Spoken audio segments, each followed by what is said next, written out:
Existence is weird, huh? You start out as a little bundle of neurons, and pretty much the only ones and zeros you have are pain and pleasure. It's just, a chemical optimization problem, and you're just a brand new computer. And you come into the world, and you have this cycle of experience that you learn from to gain understanding, and then you apply that to gain more experience. And it's just a back and forth of the same cognitive dissonance, hit a barrier, reapply, resonate on patterns to then see potential um, return paths that you didn't build up to, but you can infer from a similar pattern that it has a likely good outcome. That there's a potential path there, and if you try to take that path, then it might work out. Um, that when you start out and you have generally, um, you know, parental units taking care of you, you're kind of a tutorial mode. You've got people protecting you and keeping you safe so that you're not having to be, the hero entity on your journey. And kids that don't have a loving home, for one, that cycle of trying to have an experience and compare that against what they understand and trying to rectify things, they've got, okay, well, I inherently love and trust these ones that gave me life, and they love me as far as that's my definition of love that I know so far.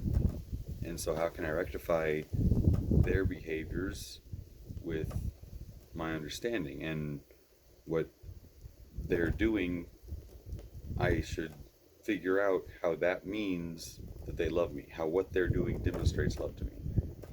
And so when people really aren't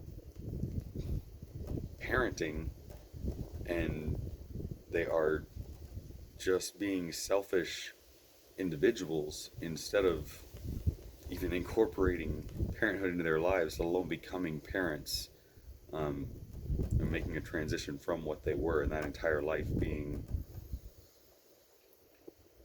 material that they can work with, like a collage or um, little those broken pots that you glue back together with gold, stuff like that. And there are ways that the pieces of what you break in moving on with your life can be reapplied, and if they are part of who you are, then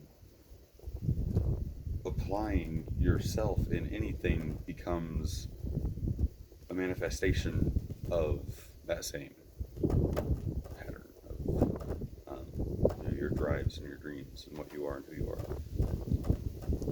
If you have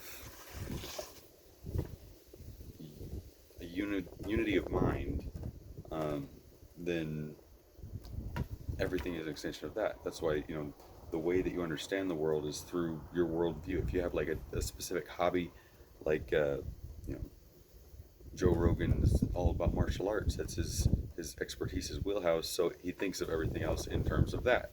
And with it being a pure dynamic, it's a really powerful pattern that can apply to a bunch of other patterns because it's so close and so core to a much larger pattern.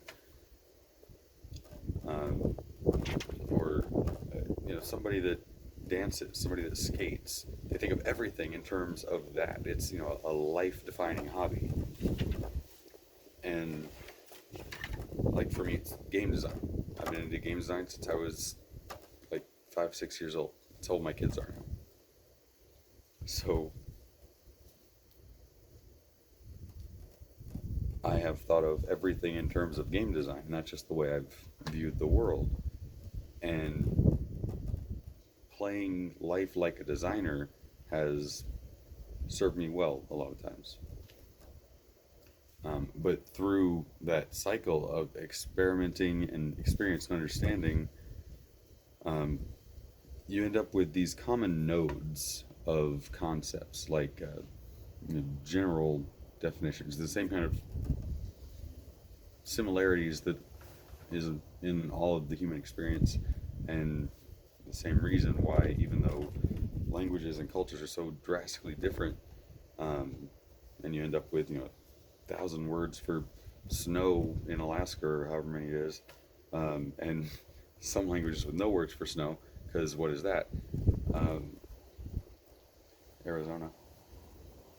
Uh, but there are common words among all of them, even um, things that are definitely emergent attributes of the experience, and so that speaks to a deeper similarity and connectability, um, translatability, I guess, of the mental dynamics for each of those different sets. And by unifying and rectifying all of those together, you get a far richer set of definitions. Um, so back to the neural networks, you've got your sets of weights that just balance out the way they do. And when you have a pattern where its best move is not to play, then you just end up in a very, very short loop. Like, it's pretty much short circuit. And any sort of resistance to that, any sort of trying to change it, there's not really any way to pull out of that, because you have to convince that very short cycle that there's a better return on its investment. And unless you force it to stop getting its gain, it's a feedback loop. It's like putting your microphone too close to a speaker. And so you end up with things like addiction and self-destructive behaviors, and all of these are just looking for meaning in a way. I mean, there are multiple reasons why people use some sort of substance augmentation. You've got like the basic escapism, the stoner, where they're just trying to pause, like get out of it for a minute, and then that kind of borders up to those that are there for an experience. Those are, the party users, those that are getting high, and that's heavily stigmatized and viewed as wasteful, and doing things frivolous just in general kind of is. But indulging, there's a whole different conversation to be had about indulgence and um, you know frivolous consumption for the sake of experience. But that, I mean, hedonism, whole nother topic. And then that also like sidles up to therapy, which, I mean, whether that it's a functional dependency on a medication that you need to get by, or just a coping mechanism that you found that helps you get through, or um, like a functional dependency where like I need this if I'm gonna perform my normal tasks, and if I don't have it, then I'll live, but I just won't be able to do that. And then that continues on up to things that you can't do, or you need to augment to be able to do, like elevated spiritual experience and things like that. But all of those just kind of are manifestations of you take your experience and you try to learn from it and level up. You've got your knowledge, that when it succeeds, you gain faith in that. And then you gain faith in a specific skill of applying your knowledge. And then in your approach on developing skills when faced with a situation, and then faith in yourself on any approach. And then just the learning, the BKMs that those generate compound back on themselves. And that's a virtuous cycle, it just kind of counterbalances all the rest. Anyway, that's all the time for now.